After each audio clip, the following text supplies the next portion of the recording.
2, 3, 4.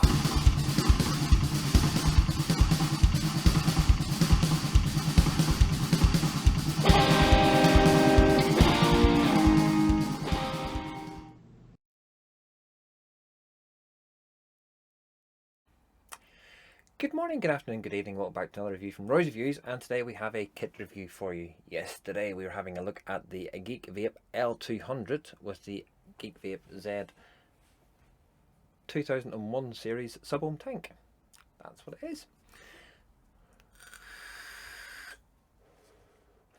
So what we're going to do is we're going to drop down to the table, have a good look around the device, unbox it, maybe something different as well. And then pop back up here again and I'll go through my thoughts on it. So see you in a moment. Okay, so here we are down at the table with the Geek Vape L200 5.5 200 watt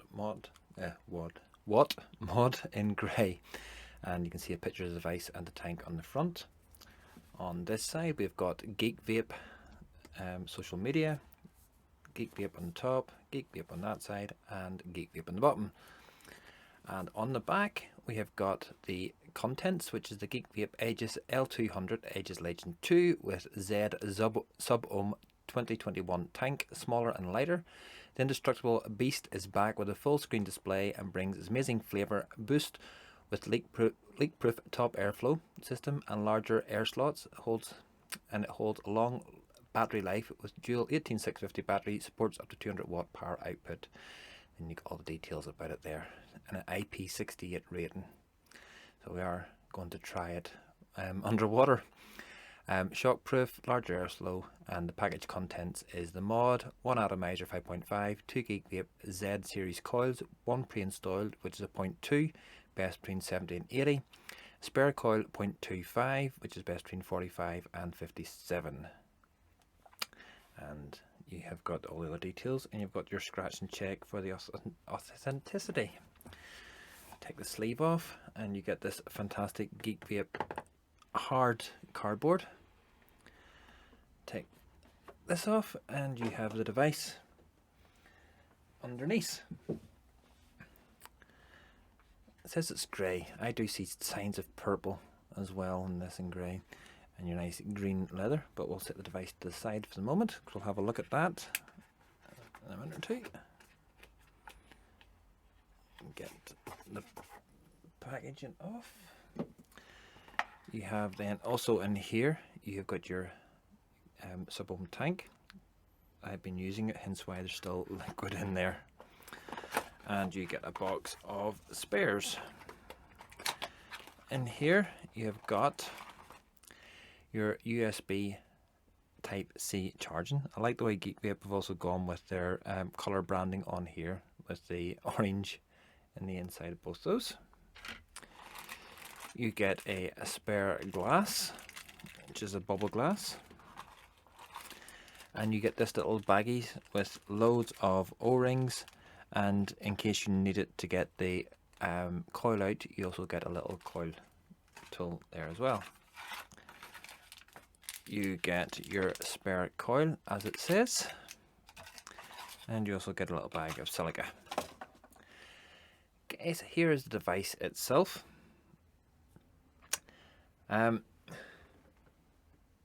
Just trying to see. I did have a Geek Vape Legend somewhere, but I don't know where it is because mine died, so it's not actually. Oh. Okay, so a little just size comparison between the two. So it's thinner, and it is also not as tall. Height wise, it's just about a millimeter shorter, and yeah, so pretty much this is very similar, but just more sleeker display, and the same sort of slide and lock battery mechanism, and the same leather grommets on it. So you've got your 510 plate on the top with the 4 rivets holding it in. Just here under this little rubber grommet is your USB-C connection port. If you're wanting to charge your batteries in there, if you need a quick boost, but I always recommend it just to charge them externally. coming down, you've got your huge, well, it's big fire button, nice clicky fire button.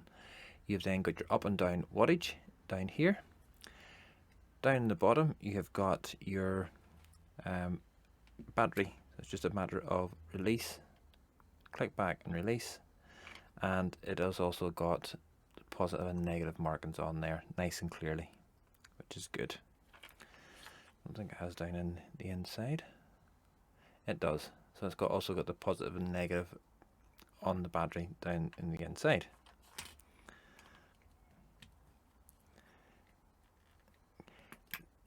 Doesn't really give you enough tactile, I don't think, whenever you're putting the battery in. It's not a nice click. Rubberized round the bottom as well, which matches the rubber up on the top. You have got Geek Vape branding on this side, and here you have got a lock mechanism. So it's just slide it and it actually locks the keypad or the buttons, so nothing actually works. You slide it back up and it should come back on. Did he put the batteries back in the right way? He says no, he didn't. It helps when you put the batteries in the right way for it to work. Let me quickly see that. I'll just bring that back on again. Geek Vape. So no atomizer, and the buttons work. Put it down, it says locked on the screen, and it just comes up locked, so none of the buttons actually work. And unlocked, 1, 2, 3, 4, 5, and it switches off. Loving the little animation on there as it goes off. Yeah, I know, petty and small, but yeah, I do like it. And Geek Vape either side. Got your leather. This little bit of stitching actually does, whenever you're holding it, the thumb fire it, it just holds your finger nicely. If you're having it in that side, it just helps not for it not to slide down. 5 clicks on, takes you into there, and you've also can see your battery power. Battery's not very powerful at the minute. So also on the screen you have got your wattage, your ohms, your resistance, your voltage, and your puff counter. As you can see, I'm at 341 on my puff counter. Is there still plastic? Oh, there is. There's still plastic on the screen. Satisfying time. Take the plastic off. There we go. To reveal the lovely screen even better. There you go. Nice and clear. So what I'll do is just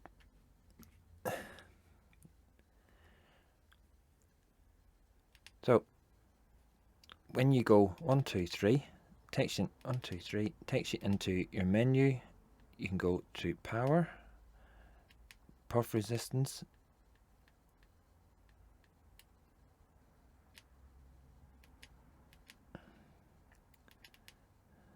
oh come on, 1, 2, 3, power. So you get temperature control, your VPC, bypass mode, and back to power mode. And when you're in your power mode, if you press and hold both the buttons at the same time, you can change your color of your screen.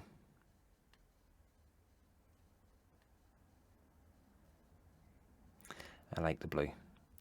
And you just press the fire button again to lock that into place.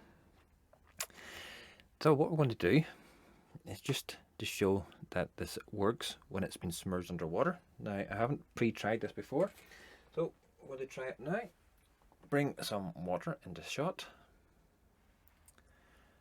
There we go. Nervous time. Okay, so it is now on, and we're going to drop it underwater. And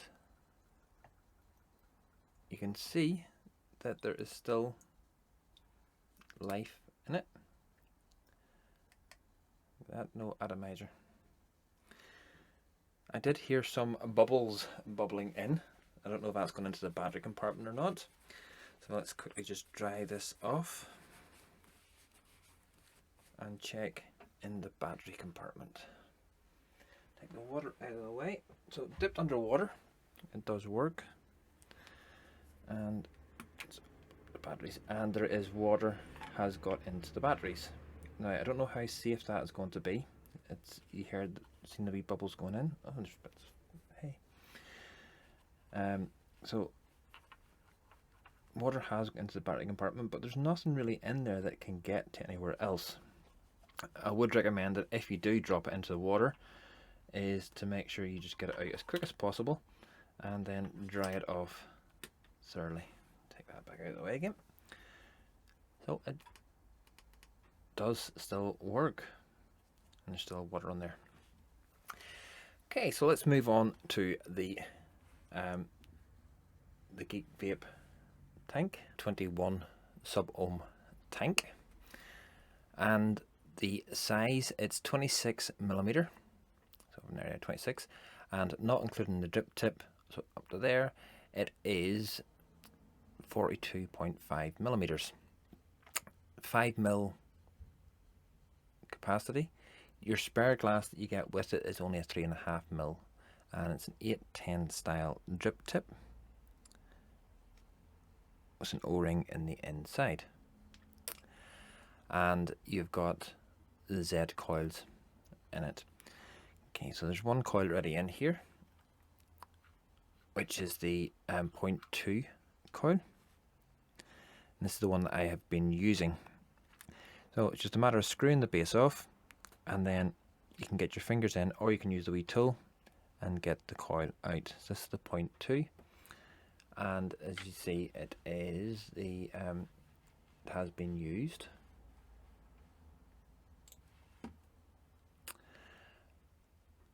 And it is mesh, as you can see there, a 0.2 coil, and that just fits in. Now there's only two ways it can go in, one either way.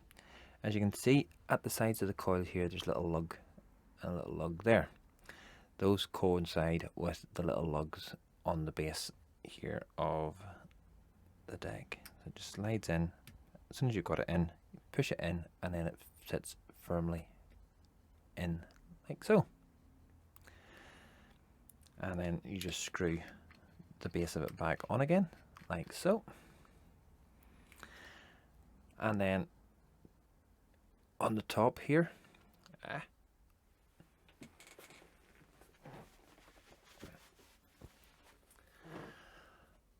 so on the top here you have got Geek Vape branding the whole way around, and Geek Vape Z with the airflow. So very loose airflow that does lock fully open and then locks fully closed. And what you do on this side does it on the other side too. And top fill, so it's just a little quarter of a turn, and take it off, and you've got these two massive kidney style fill ports straight down into the tank. Now the airflow ring does come off and allows you to see the airflow then goes straight inside there, and it has got a little bit of Geek Vape branding on the tank itself, and then you've got your big hole at the back and big hole at the front then where it just goes into your coil. Now one of the things I have found, if you do take this ring off, you need to make sure that it is fitted in properly, so that when you twist it like that, it locks in. If you just have it in partially or in wrong, like that on the wrong side, you think, oh, that's on. If you go to put your lid on when you have filled, you can't get your lid on because this air ring's not on properly. It only goes onto one side. There is little notches that then stop it. So once you've got it on and it locks open and closed, you know you've got it in properly. Then just put your lid back on again and a little quarter turn to get it off. slot it onto the mod. And what am I going to fill it with? Going to fill it with some Titanic double bubble apple bubblegum. Again, just that I have purchased, and I did purchase this mod. So to fill it, just take the top off and squeeze your juice in. Now, this coil that I have in, the 0.2, it is rather thirsty when it's running at 75 watts. Oh, I'm taking the airflow ring off. That's on. So there we have it. Then it asks you if it's a new coil. No, because it's an old coil. And then it's in. So you've got your resistance. It's reading at 0.17 ohms. And your vape rate, your voltage, and your puff counter.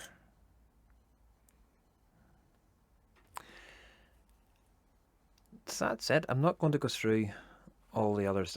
There's no point going through temperature control and everything else on those. To go up your wattage, you just press and hold. Goes all the way up to 200 watts, like so. Round robins, just press it again and it goes all the way up, and it's quite fast in 1 watt increments. Or you can go all the way down. If you press and hold it, it does speed it up. And we just want to get to 75 watts. So join me up top when I go through what I think of this device. See you up there. Okay folks, that was a good look round the L200 and the Geek Vape 2021 Z Series Subohm tank. And as you can see, it works in water and it's still working. Yay! Yay, still working. These start off with the tank. Okay, with the coil that's in the 0.2, which it's best between 70 and 80 watts, somewhere in that. High wattage, I've got it at 75. It is a bit of a guzzler.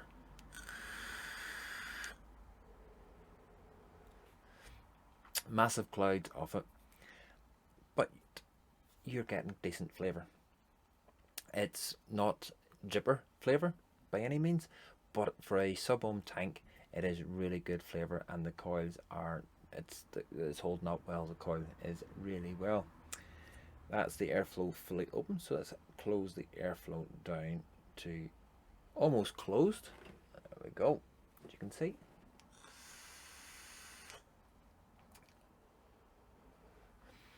Really it's a restricted direct lung. Me personally, I like it half open.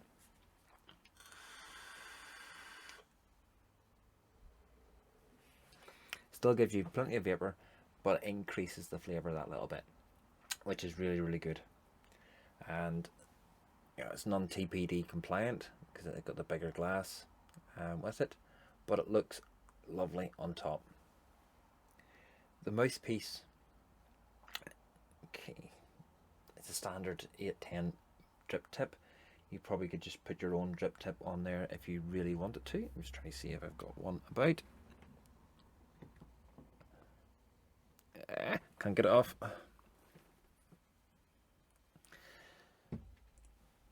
So you can just put your own drip tip in. That's actually quite nice. Fits in quite smugly on it. So the drip tip, because the O-ring is on the inside, it is slightly looser than the original, but there you have it. The device itself, it's really solid, really well built, as you'd expect from the ledges. But that's sort of the 1 and the 2. It's thinner and smaller in all ways. Close one to it. That's the Argus GT by Vupu. As you can see, there's not much size difference in them whatsoever. but what I would say is this is a lot more solid built, and feels a lot more solid built. Comparing it to the Drag 3, very, very similar size and shape to the Drag 3. But considering this thing is dust proof, waterproof, and everything else proof, Roy proof, drop proof, the size, how they've managed to get it sort of into the size, I don't know. Say my only con is the battery door. As you can see, it did leak in a little bit of water in the water test. It doesn't have that satisfying click when you close it, and that's but the only con that I have with it. To me, it's absolutely fantastic. It's comfortable to hold, so you're either finger firing it, or if you've got it around that way and thumb firing it, it's just a nice weight to carry, nice weight to hold, and everything else. Yeah, was purchased from Antrim Ecig. Is where I purchased it, up in Antrim. Available in many other places, and there is a few different colours available in it. This is the silver. I'm just trying to see now. So we've got sorry, this is grey. You also got black, you get blue, you get red, and you get the rainbow, and you also get the classic black. And the colour then just changes a little bit with that on it, but the main thing is the colour around the sides. I like this grey because it's got the silver on it. The black, that bit there is also black. Blue, it's also blue, and the red's red. So yeah, all in all, it is a nice dual battery device. Again, with ages, you're getting what you pay for, basically. As you can hear, instant fire, and I've not had any issues with it whatsoever. As you've seen me put it into water, it still works. A little bit of water on the inside, and I'm just going to start waffling now. Out of 10, I'd probably give this device a 9.5 out of 10. Taking a half mark off because of that little battery door and a little bit of water seeping in the inside. It still works. It's not getting into the electronics, but still. Just remains me to say, folks, if you've enjoyed my review, give me a thumbs up, leave me a comment down below. If you haven't enjoyed the review and give me a thumbs down, still drop me a comment down below. And to everybody who has subscribed to me, thank you very much. I do appreciate every single subscription. And if you're not already subscribed to me, please consider hitting the wee subscription button down there, and also the wee bell button so you can get notified when I next upload a review. And it just remains me to say, good morning, good afternoon, good evening, wherever you've been watching this review. Take care now. Bye.